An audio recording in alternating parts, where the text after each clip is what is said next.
Hello, welcome. Good morning, good afternoon, good evening, depending on what time zone you are from. Welcome to today's Innovation Leaders webinar. My name is Yan Yu. I am the Strategic Relationship Manager at IXO Center. And today is actually the first session of our Innovation Leaders webinar series. We will be hosting the webinar series on a bi-monthly basis to cover a wide variety of innovation and strategy topics. So feel free to type in the question box here. Feel free to let us know what topics you are most interested in learning, and we'll try to incorporate into our future sessions. So today we've got an awesome topic for you, which is how to identify the growth opportunities for your organization. I think it's a very relevant topic to many senior leaders in the organization, to innovation folks, to strategy folks, because it is important to really anticipate what it is the next big thing for your organization. How do you identify the opportunities and how do you capture the opportunities? So at today's webinar, we're going to take the next 30 minutes or so to dive into this topic, and you will have the opportunity to learn very practical tools and techniques to help you to do that. So before I introduce our amazing speaker today, just a couple of very quick housekeeping things. Number one, we wanted this webinar to be as interactive as possible. So please jump into the question box here and let us know about your name, job title, what company you're from, what university you're from, what country you're from. We would love to hear from you, want to hear from you. And number two, as you probably know, the webinar is being recorded. So if you need to jump into another meeting or need to jump into another conference call in the middle of the webinar, don't worry about it. We will send you the webinar recording after a couple of days after the webinar. So with that being said, I wanted to introduce our amazing speaker today, Rohan Sapal. So Rohan is our senior consultant at IXO Center for Innovation Excellence and Leadership, and he is also the country manager for IXO South Asia. He has worked with a lot of large companies in different industries, such as Merck, IBM, Agile Personal Care, Sims Recycling, and many others to help them drive their strategic growth. So he's definitely got a lot of insights and experience in the space to share today. And along with Rohan, you can see we have our communication manager, Yulia Kamuskaita here. Yulia will be the voice of our audience today. So she will help us to gather questions, input, and feedback from the audience today, and then to make sure we can make it as interactive as possible. And also we have another consultant from IXO Center, Arnaldo Arnal, to join us. Arnaldo will help us to answer questions along with Rohan at the Q&A session. So 30 minutes presentation from Rohan, and also followed up with 15 minutes Q&A session. So that's pretty much it. Without further ado, Rohan, I would like to hand it over to you. The floor is yours. Thank you, Yan. Thank you, Yan. Again, welcome to everyone for joining this webinar and giving your precious time. We hope to make best of your time today with this webinar, and we help you guys learn something new, and we help you to learn few new tools and around how to enable new growth platforms in your company. With that, let me get started with this webinar. Any organization, as you know, IXO Center is today a thought leader in innovation, and we have been helping organizations, Fortune 500 companies, enable innovation in their organizations. Any real organization need to focus on three key elements to get innovation started and business development started. These three key elements or competencies is to have an innovation strategy first in place, which is where to innovate, and it's very important that you, as an organization, you know where to innovate specifically. Then how to innovate? So what capacity you need to unleash to kind of get to where you want to be in future years.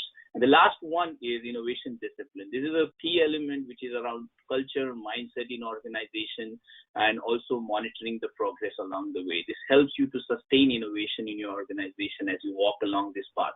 What we're going to touch today in this webinar, to be very straightforward, is where to innovate part, which is around innovation strategy, more specifically on fields of play, innovation growth platforms. And that's what I hope you guys have signed up for and you're here. With that, what's the overall objective today? And these are the three topics I will be covering in this 30 minutes, and we'll try to make it as interactive as possible, like Jan said. The first one is, how do you anticipate new growth in your organization? And we're going to introduce a tool here called Growth Gap. Most of you must be familiar with it. We're going to add some insights on the growth gap and the emerging growth gap. And how do you quantify that gap? At the same time, how do you put the urgency for innovation in your organization with that one metric, which is growth gap? Then, in line with that, in the next section, we will dive is now how do you identify growth opportunities to fill that growth gap? And here is where we'll talk more about fields of play, the innovation growth platforms that a company needs to fill that growth gap. And finally, how do you make it real? So this is all the two sections. We'll talk about this and where to focus and how to get it, but how do you make it real in your organization? How do you get it started? That's the most important questions that companies ask us when we work with them. And that's, we will touch base very quickly in the last section on that. And then we will have your questions and we will try to answer them. So those are the three elements. With that, let me get started with the first part, which is around anticipating new growth. Before even we dive into that, saying why does companies need to innovate, let me ask you guys, and this is where we will make it interactive, guys. Come on. We'll give you time, 10 seconds to reflect on this question. Why does your company need to innovate? And we would like to know from your perspective why you feel innovation is so important in your organizations. So while I'm talking, maybe you guys can go into the question chat box and put your answers there. And Julia here is going to help me collect them, and we'll have a discussion around it. So please, in the question box, try to put why does your company need to innovate? Yes, great. So Rohan, we already have the first response. Sarah saying is to boost sales. Fabulous. And that's what, yes, please, Julia. And then Prashant is saying to stay ahead of the competition. Amazing. Those are really right answers. Boost sales. We all need to grow our revenues. We have a mandate from our board, stakeholders. Everyone wants us to grow and show that growth. And obviously, innovation helps to boost sales. The other part is competition. The competition landscape keeps on changing, and it pressurizes companies to really drive both their sales at the same time, put innovation as a key pillar in their organization. Those are very valid answers, very important. But the most prime reason is that if the companies don't innovate, they often die. And we have seen with the likes of Motorola and Kodak in the 90s and even in Yahoo, who are acquired companies, if you fail to innovate, eventually there's either you're going to be too big of a dinosaur to fail, or you're going to be acquired by some other company. But what basically drives companies to innovate is not only change. Change has always been a biggest disruptor, changing landscape, changing competitive landscape, environments. This has always been there. But today, the scary part, what we are seeing is the speed of change, the speed of disruption. As this slide says, look at those conventional industries on your left side: books, travel, cable, hotel, phone, taxi. All of those were disrupted by new and emerging players. Amazon disrupted books in less than 8 years. It took Priceline to just 5 years to disrupt the travel industries. Priceline was the stock to buy back there. Netflix, we all love Netflix. Netflix has disrupted the whole business model around cable TVs. Today, millennials and the new generations love more Netflix than getting on the TV. And they are, again, now in the content business, getting a lot of Grammys and Oscars. So you see those companies, and today Uber, 2 years, they've transformed the taxi industry. See that slope which is declining, and the speed of disruption is faster and faster. This is very scary for many companies who understand this. And this is one of the biggest driver have been for companies we have been working, that we need to change. Otherwise, someone will change our industry. Someone will change our business. And that has always been there. Talking about change, every company has a case for change. And we have talked a lot about it, but ambitious CEOs, sometimes the mandate or the case for change comes from the leader itself, ambitious CEO. We all know Tesla, Elon Musk. We all know the story now of what's happening with Model 3. When they launched it, they didn't have a capacity even to manufacture 200,000 of them. And there was a demand for 400,000.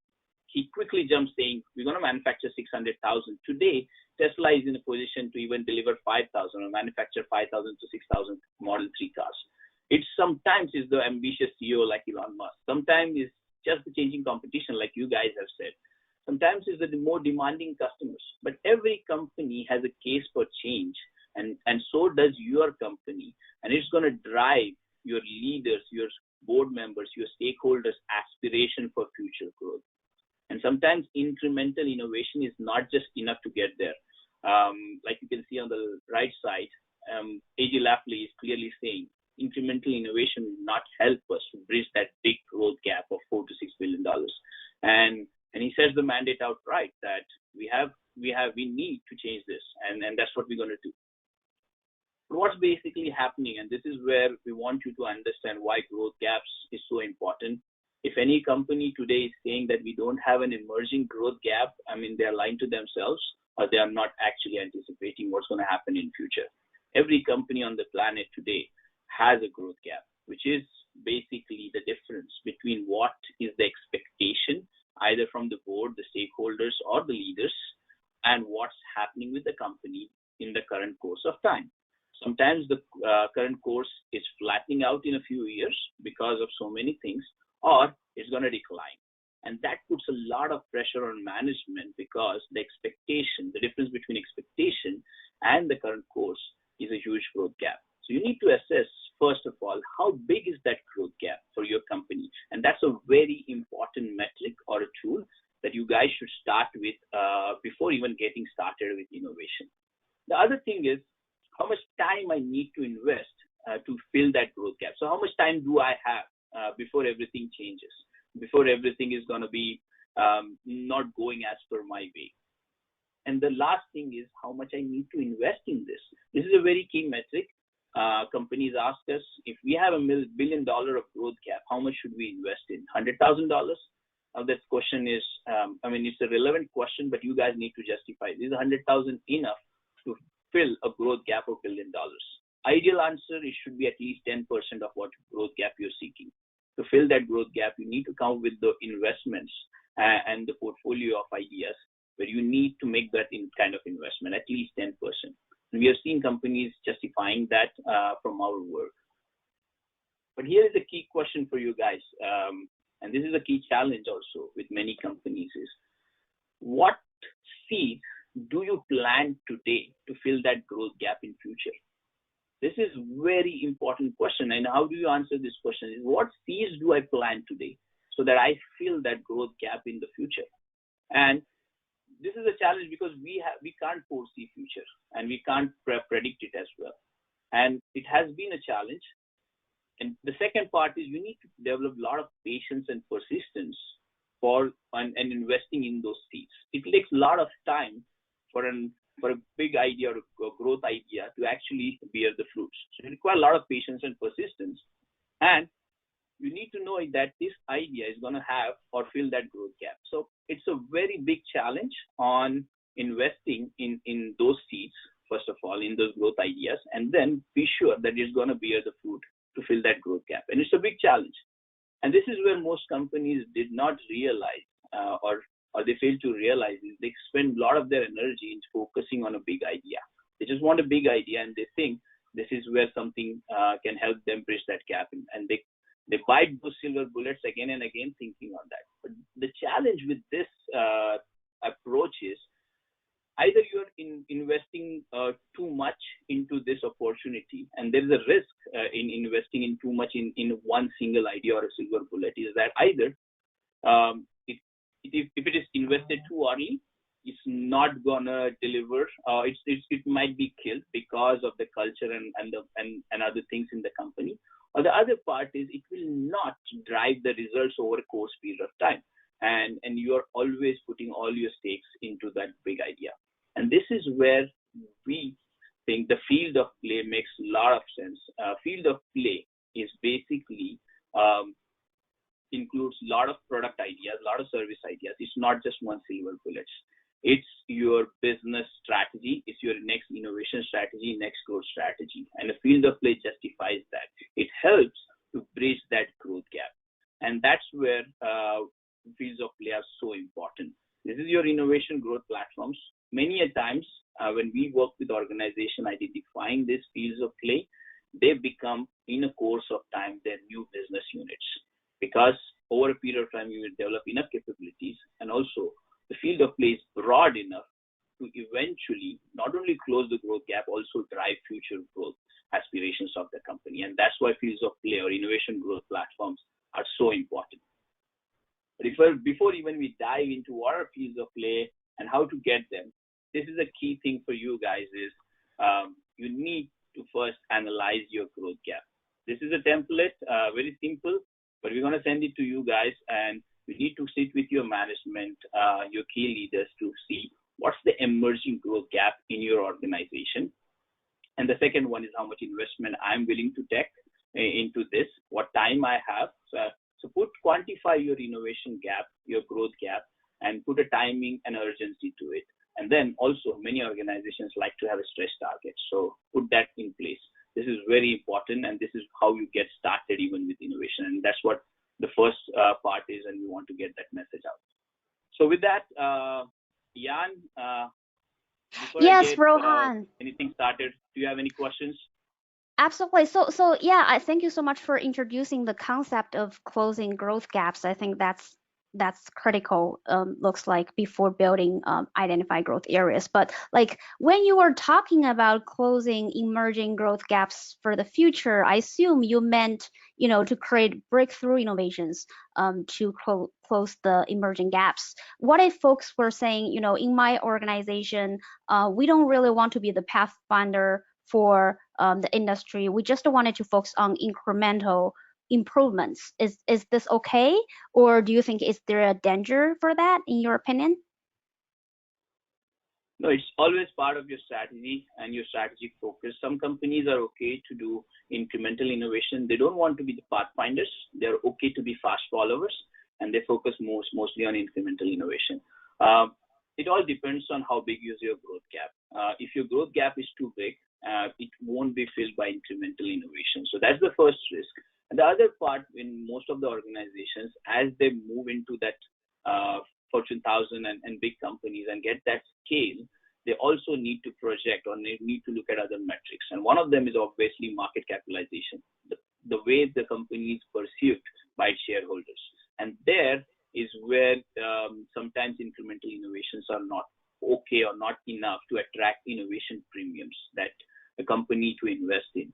Am I a company to be partnered? Today, Tesla is a company to both invest in as well as a company to partner with, and people would want to do that. So it's okay to have incremental innovations, and you can have that in your core business to grow it, but it's also advisable to have what we say is what's next engine in your organization, who focuses purely on driving those breakthrough innovations, and companies can balance both very easily. Awesome. Thank you so much, Rohan. Yes, absolutely. I think it's probably important to strike the balance, build the portfolio of both breakthrough and incremental. So thank you so much. Thanks, Jan. So let's dive further into next one, which is, now how do you now identify these growth opportunities? You have analyzed your growth gap with your management and have put a mandate for innovation before even getting started with identifying those opportunities or fields of play or innovation growth platforms. But before we go and dive deep into that, here's a question for you guys, and I'm sure you will relate to it very much, is you all are facing some challenges while building these growth platforms in your organizations or getting them across to people. So I want to again give you some 10 seconds to again reflect on this and say, what are those challenges in your organizations you feel and you get often? So Julia again is going to help me collect some answers from you guys, put that in the question tab. So great, we already have the first answer.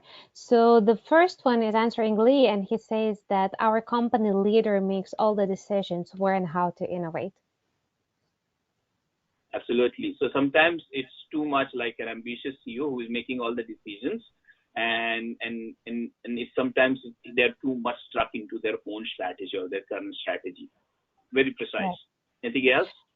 So then Stephen is saying that it's cultural dynamism and old-stead thinking. Yes, So culture that plays a refers big to culture. role. Yes, Right. culture plays a big role, and we've seen organizations actually trying to fight the culture. Our ideologies don't fight the culture. You can't change the culture in just one go, and then needs to be a plan to there. But you can't flow against the stream. You need to find a way to flow with the stream.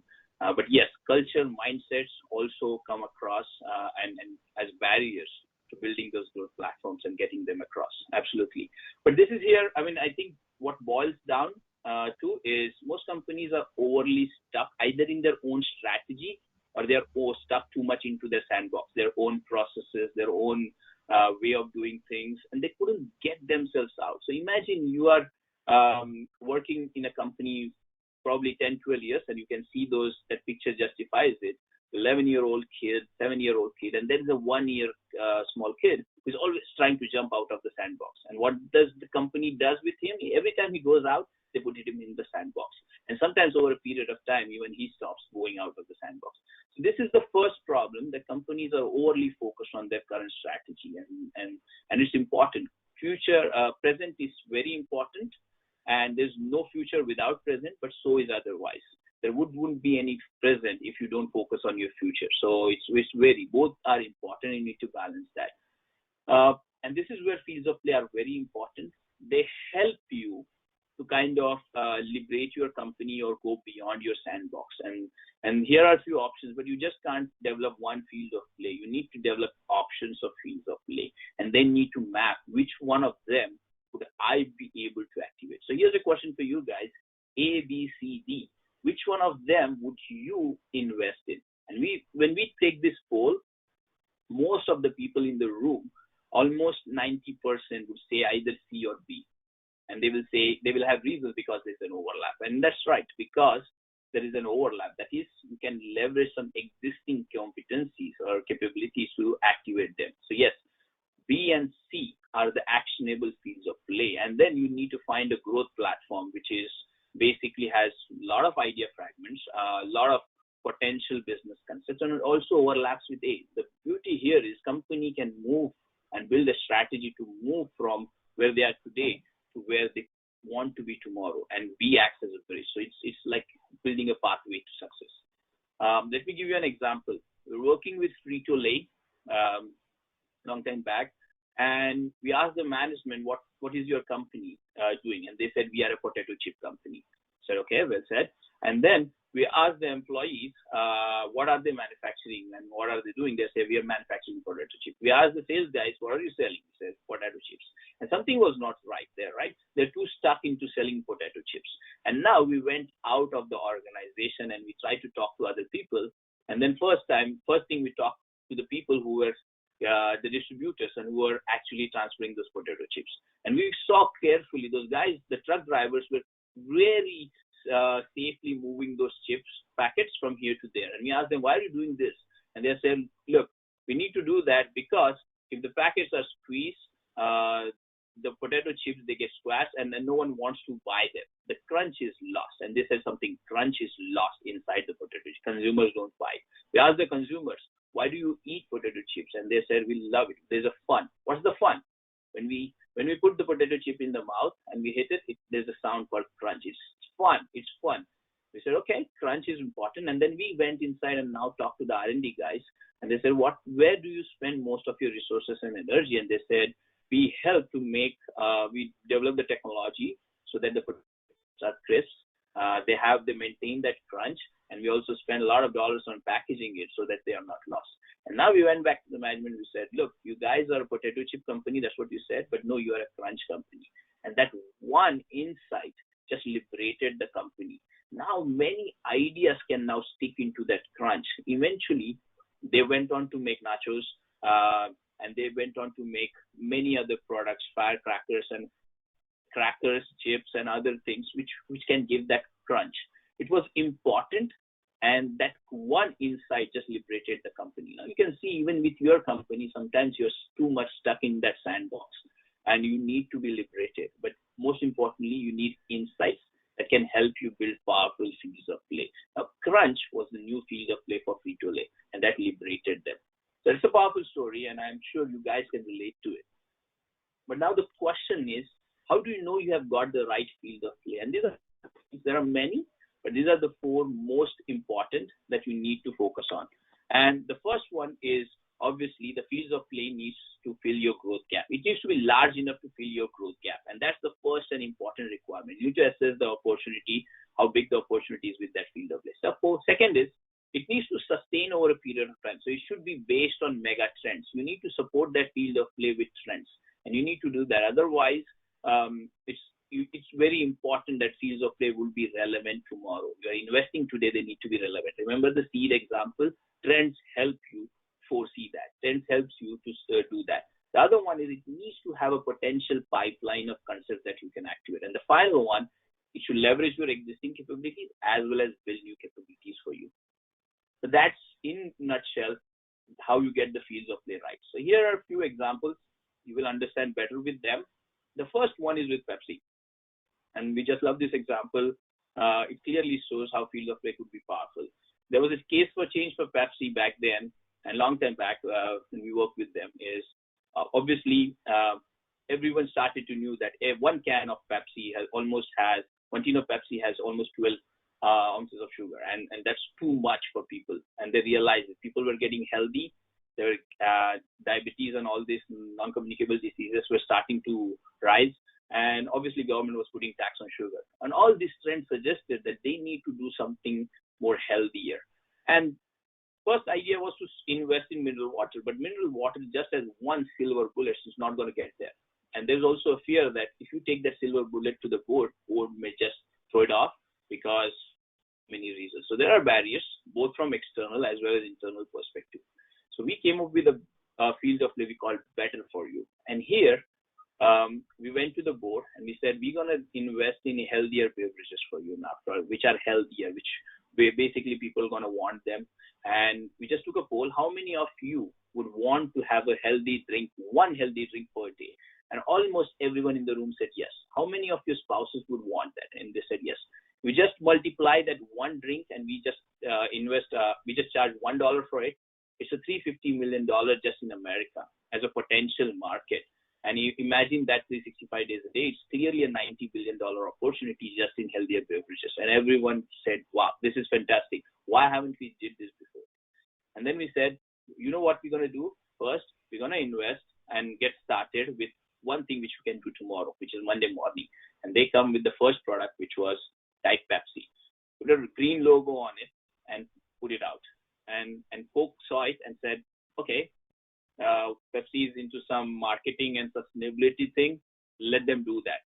6 months down the line, build the enough capacity to start mineral water. Mineral water was out with the same green logo called Better For You. And now Coke got scared. These guys are onto something. They couldn't realize what the field of play is yet and what's next in the pipeline. And 1 year down the line, the juices and everything started to flow. What Pepsi has done in that 1 year with our help is they've built not only a pipeline, but they have built partnerships to get that onto the shelf in retail stores. It's going to take another 1.5 years for competitor to copy that. So fields of play, in a way, helps you create also barriers for entry if you have a healthy pipeline of concepts, and that is very important. The other example is very shortly, we don't have much time on this, but when we're working, the key insight is that we just can't be selling cements anymore. It's not going to scale. How much more cement we can sell, and we need to scale this. So there needs to be done something differently. And the first insight was in one town, we saw that people are building houses faster than anyone else. When we went and saw what they're actually doing is they had their own financing model where 11 people came, put $100, put straws. Whoever with the longer straw took all the money and built his home. Next time he comes, he doesn't pull the straw, but everyone else, he puts the money, everyone else is involved, take the straw, now other person builds. And in just with this one way, they were building houses faster compared to others. What Cemex did with that is just took that, built it into an infographic, put it on their cement bags, and threw it out to all those people in Mexico. Eventually, people realized there's a financing system. Eventually, moving forward, they had their own financing system in place. Cemex just transformed itself from just a cement selling company that now they can help build people houses. It just transformed them. It just transformed the business model and helped them scale. This is another cool story with a field of play, what it can do for you guys. The other one is the 3M. The last one, very quickly, like Crunch, 3M's Crunch was flat and sticky. With flat and sticky, ideas easily came in. Their field of play is flat and sticky. Anything which is flat, which sticks, we can do it.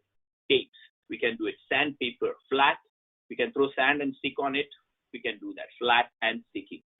Paints, flat walls, paints we can do, it's done. Laminates, we can do that. It's flat and it's sticky. And eventually they went on to create even the LED screens because they were flat and sticky. So that was also in the pipeline. Fields of play need to be, in a way, liberate your company so that new ideas can stick into that. So that's the power of fields of play or innovation platform. I hope with these examples, you guys some hunch on what kind of fields of play should be there for your organization. I want you guys to think, reflect on your growth gap, and next, think what trends are transforming your industry or they're disrupting, and based on those trends, what could be the next field of play for you guys to fill that growth gap. I know it's hard just to look at gap and come up with a field of play. That's why we'll dive into the next sections on how to get them faster. But here, let me stop and again ask Jan, any questions that you would want me to address for this section? Yes, Rohan, thank you so much for introducing all these amazing examples. Very interesting. So very quick question. I think for a lot of large organizations, like structure-wise, there are many different business functions, business units. So for growth platforms, like how, in your opinion, how to manage the growth platforms and who normally should own the growth platforms? Good question. From my take, there are many ways, and company depends on the structures of the company. What we have seen in organizations is they either have driven at a business unit level or they're driven by the CEO, and he is the one who is driving them. But what helps mostly in companies, there's one common thing. There's an innovation committee that's in place who is responsible for driving the innovation funnel. And either CEO is leading that committee or they have a specific like chief innovation officer, chief technology officer as the chair of that committee. And it's a committee with people from different business units from big organizations or from different functions for single unit organizations. And you need two things. One, you need someone like a committee to put the mandate out and monitor the progress and keep doing that. And the other, you need to have a strong lead, either the CEO who is passionate, driven, or a chief innovation officer, a dedicated person. Those are the two important things that you need for driving or getting these growth platforms and managing them. I hope it helps. Cool. Yeah, very, very helpful. I think it looks like you really need to get senior leadership support and commitment to really make this successful. Awesome. Thank you, Rohan. Yes, you need to motivate them as well, the teams. So there's a lot that is there. I mean, we can't cover in a half an hour webinar, but there needs to be teams that needs to be put, and those team needs to be hybrid. There are different set of teams for different set of activities, getting the ideas to concepts, getting them to market, and there needs to be a process. We're going to touch base on that. So with that, let me dive into the next one, which is basically how do you make it real? But before even we go in there, here's a question for you guys, and I'm sure you guys already have. What are the tools and techniques that you guys are currently having in your organization to develop these growth platforms? This is important for us to also know. So hopefully, if you can just put some comments on this in your question box. What tools and techniques, what frameworks do you have in your company right now to generate these platforms? Okay, so I see many answers are popping up. Thank you for being so active. And I see people are putting design thinking. That's a very common tool. Yes, that's a very common tool. Right, then I see Q Markets, which is innovation management software. Great. Trace crowdsourcing. Some people say they do not have any tools and systems in place. Yes. So crowdsourcing techniques have come up late, and many companies are adopting that. They understood that they can't restrict innovation just within their organization. They need to get it out, and that's a very powerful tool. Yes, but what we have seen that it's not only just tools and techniques. You just don't need a structured framework and a process to move your company out of your sandbox and to get those growth platforms. But at the same time, it needs to be in parallel. Something needs to run it. So you need an idea sourcing engine, and which could be a crowdsourcing platform. Many companies are doing that, but both of them are important. You need a structured process and framework. At the same time, you need an engine. It's like a car. You just can't have the structure without the engine, and you just can't have the engine without the structure. Structure helps to give stability, engine helps to drive it forward, and you need that even in your organization for building these growth platforms. And second is, like I said, crowdsourcing. You need diverse perspectives. Many companies use brainstorming, but it helps you to dump just what you have from experience or what you have learned inside the company to put on board. Brainstorming most of the time doesn't help. What if the problem and the growth gap is too big to solve? You need to move out of your organization, get diverse perspectives. That's very important. When we did study of many organizations, one thing we noted that their innovations were not just product or service related innovations. They were scattered across the innovation value chain. There were business model innovations. There were new market innovations. There were new delivery and how to get it faster to the customer kind of innovations. And this innovation need to be put together to come with those breakthroughs fields of play. And it's very important. You need to source those ideas across your value chain. What we do in most of the companies we work with is that the first phase, which is divergence, is very important when you source ideas.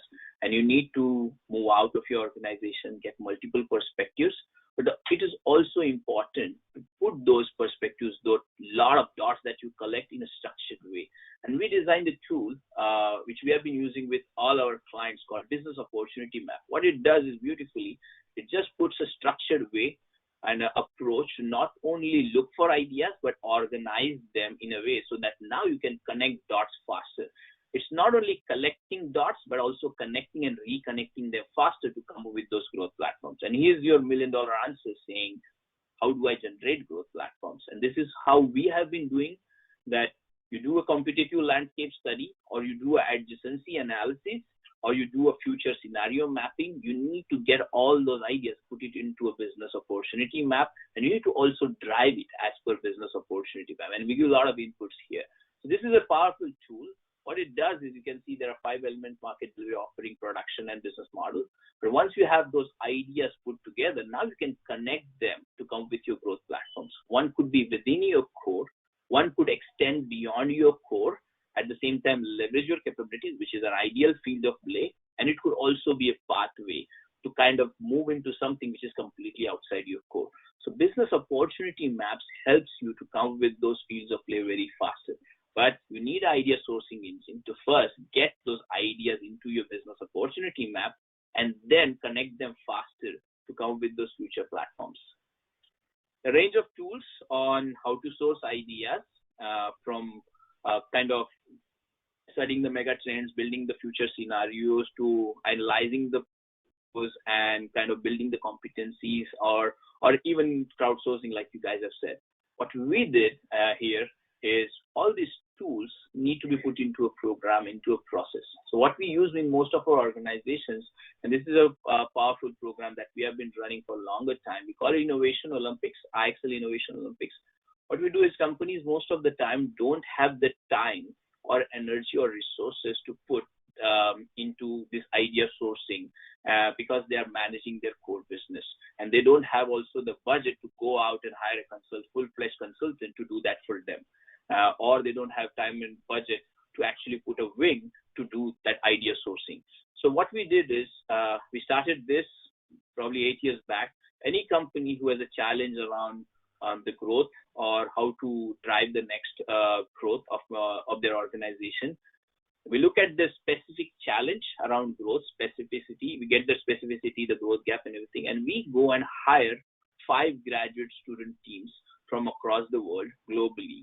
And this is where it gets interesting. If you have a market expansion challenge, you can hire specific teams from those regions where you want to enter. And what we do is we combine those profile of great minds from all around the world, 5 graduate student teams, and now they work for you for 8 weeks to work on that great challenge that you have put them. And we call Diaxin Innovation Olympics. They go through a structured process, starting with the innovation intent in validating your growth gap that you have given them, and also the kind of portfolio or investment portfolio you have put them. So they validate that with the market. But very important, in the next 2 weeks, they diverge to collect a lot of idea fragments and dots, and they put them into business opportunity map to come with an insight presentation, and they share with each other so that all of them are smarter. And then 4 weeks from them, they come up with this great growth platforms for your company. Each team comes with 3 platforms. They pitch it to the senior executives, and senior executives sitting there look at those growth platforms, and 60% of them are surprised. And that's what we have seen is 40% validate that we are in the right track. 60% are probably something new, surprises. And you make a decision on which growth platform for each team should focus on and prioritize to build into business concept. So the last 4 weeks of the competition is all about the how now. First 4 weeks what, last 4 weeks how. Now they go really in detail, cracking the business concepts, taking the idea fragments back from the business opportunity map and converting them into business concepts. Come back in 2 weeks, present to you again 5 business concepts each team, give you options and recommendation. Now you again look at those business concepts for that prioritized field of play, how to activate, give them feedback, select 1 or 2 concepts to build into business case. At the end of 8 weeks, you will have a portfolio of growth platforms, portfolio of concepts to activate some of the growth platforms, and business cases, which are drilled down in terms of the go-to-market strategies. We have customized this a lot at times, because teams are also building your technology and product roadmaps on how to get there. So it's very amazing. We have been doing this for almost now 8-9 years, and we have worked with 250 plus companies who have and helped them solve their corporate challenges around growth. Now we have a network of almost close to 200 universities working with this 6,000 student teams. It has been an amazing experience for our clients, and this is something which helps them get started very quickly, and it has been helpful. I mean, the potential of ideas has been huge. There are some which have created a direct impact. Some help them capitalize market opportunities close to billions of dollars. But this has worked so far great for our clients, and we put it as an add-on to our consulting wing as well. Sometimes the client just hire for the Innovation Olympics. So, but that's pretty much what I talked about in this section. You need an idea sourcing framework, and you need to get it started quicker to generate faster results in your organization, to fill those growth gaps with different fields of play, and you need to generate them. And one of the way we have introduced is Innovation Olympics. So with that, that's what I want to cover in this section. Unless Jan, you have any question that I want? Yeah, Rohan, sorry, I have too many questions, but if I may, I know, like for Innovation Olympics, I know you have worked with a lot of companies as a mentor or coach. So in your opinion, what types of challenges normally work best, and what kind of outputs companies can get out of this program? Great question. Yes. Like I said before, most of the challenges are around designing the future growth of the company. So they put the aspirations to the students that they have $1 billion in growth gap and renewed ideas, which are either incremental or transformational, like you suggested, which are local in which regions they operate, or global in specific regions. So it's mostly around growth, but we have also solved challenges around market expansion strategies. So, for example, we worked with a pharma company who wanted to specifically get their products out in specific regions. So we have to hire teams from those specific regions, and they help to kind of build the go-to-market strategies for those specific regions, and coming with growth platforms at the same time with business concepts. So market expansion challenges work, customer satisfaction, and how do you improve the customer loyalty for a lifetime. And then we work on specific outcomes. So, for example, building digital capabilities, building new state-of-art technologies, and all this kind of stuff. So technology for the customer customers of the futures and competencies for. So those are also there in the pipeline most of the time. But like I said, growths are the best. Market expansions are the next best, and those are the ones which are pretty much solved through this innovation workplace. And outputs? In terms of outputs, like I said, I mean, the road, they will build fields of play, obviously, like I said.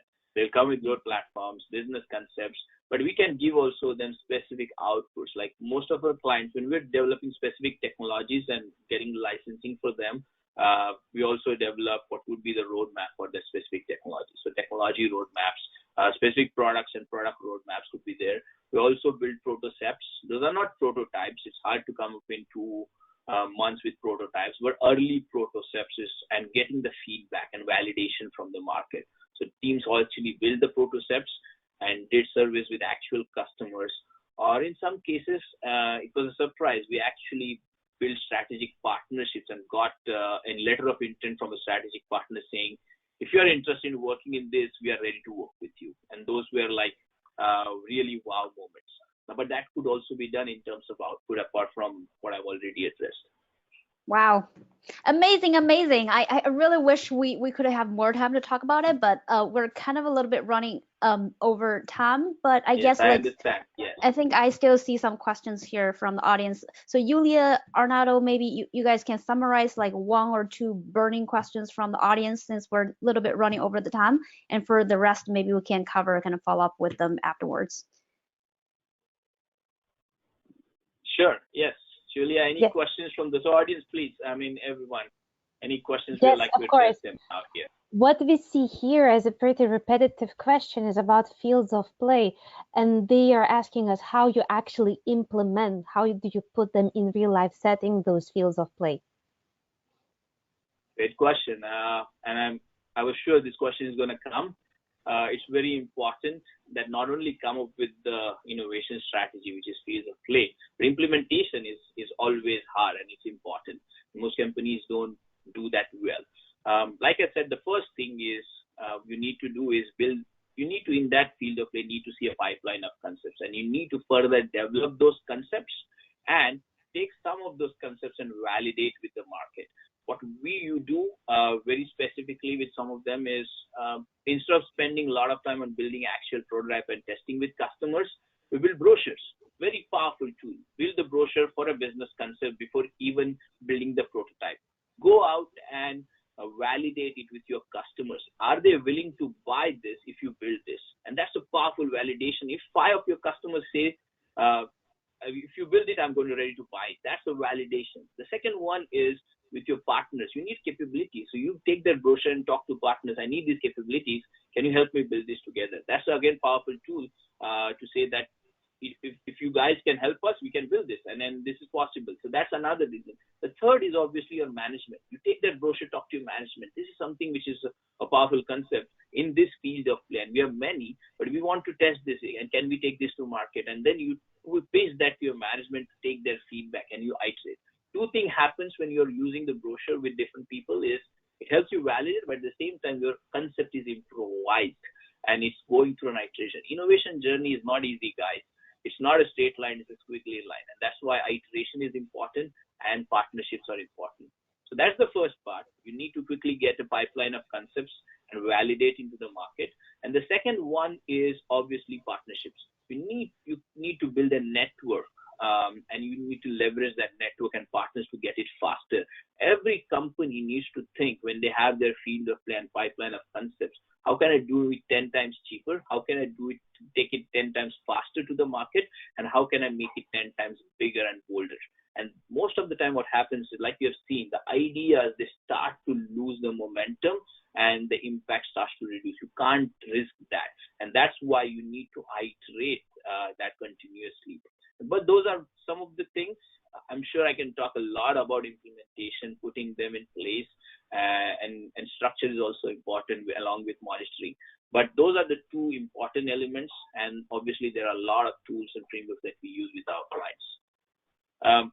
Yes, Julia, maybe we can do an implementation session in the future, so many more things can be covered. Absolutely. Yeah, absolutely. That's required. I mean, we can do that in another session.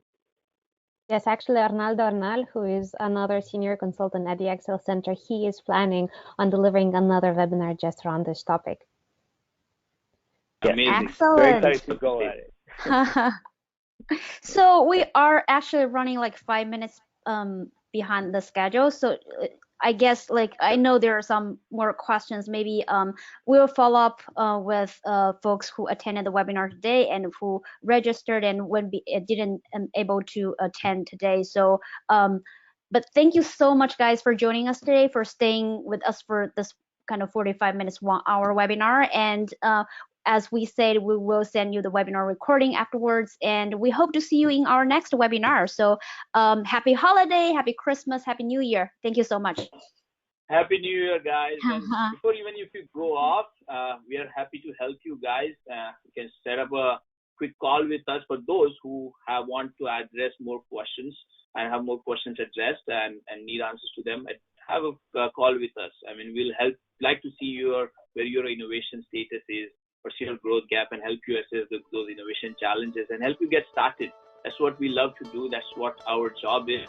We're very passionate about it. So get started with your growth gaps and try to see if you have an idea engine and you can come with some fields of play. I would love to see that. With that, thank you so much for this webinar. Quite interesting. I really want to thank my team here, Jan, Julia, Arnaldo, for their time. And I hope you loved it. Happy Christmas, Happy New Year in advance.